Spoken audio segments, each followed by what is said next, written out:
Hi, Jeff Mersacci here, and today we are with Nancy Loeffler from Being with Grief. So, Nancy, can you tell us what are some tips that you can do with someone who's dealing with the loss of maybe a coworker in the workplace? That tends to be something that people just don't know how to respond to. Exactly. Yeah. Well, if a coworker dies or someone close to you in the workplace dies, a good thing to do would be to get some kind of support. Call someone in that knows some resources to provide, and some of those might be to gather the coworkers together, ask them if they want to have some sort of a ceremony or ritual to help to remember the coworker, or just ask them how they would like to process this grief. It also helps to set aside time for them to consider how they feel about it, consider their feelings, because grief is made up of many different feelings, and until you're in the throes of it, you don't know what they are. And everybody is experiencing different intensities of feelings at different times. So helping them realize that that's normal, that everybody grieves it in their own way, and helping them to support each other as they're doing this. Okay.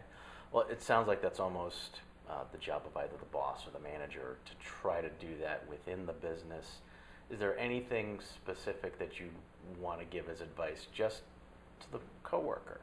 Someone out there, they're in the situation in the workplace, someone's passed on, and maybe one of their fellow coworkers is really taking it hard. How's some way that they can kind of help? Yeah, ask them what they need. Give them an opportunity to consider what they need. Give them space and time to do that. Because a lot of times people just say, well, just get on with it, just get over it, and it doesn't work that way.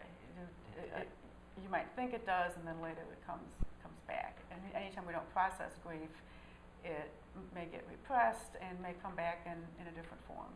But just really allowing the person to have the time to do what they need to do to process their grief. Yeah, I think that would be one of the first things to do, and then keep checking back, because it's a process. It evolves, and maybe setting aside regular times on a weekly basis or every 2 weeks, just to keep coming back and checking. Okay. Well, it sounds like one of the big things to do that may be the most helpful is just listen. Just listen, yeah. Just let someone talk or not talk. Just let them be silent or cry, and just accept them where they're at. Because a lot of times people aren't comfortable dealing with grief or being with feelings that arise. And the grief process is a spiral. It's not linear. So one day you might find yourself feeling okay, and the next day you find yourself diving back into the intense feelings again. Okay. Well, if people do need help, or they just want to talk with you further, how can people get in touch with you? My website would be a good place for more information, and that's beingwithgrief.com, and my phone number is 919-500-3848. Great. Well, again, we're here with Nancy Loeffler from Being with Grief, and thank you for that valuable information. I hope our audience gets a lot out of it. Thank you, Jeff. Thanks.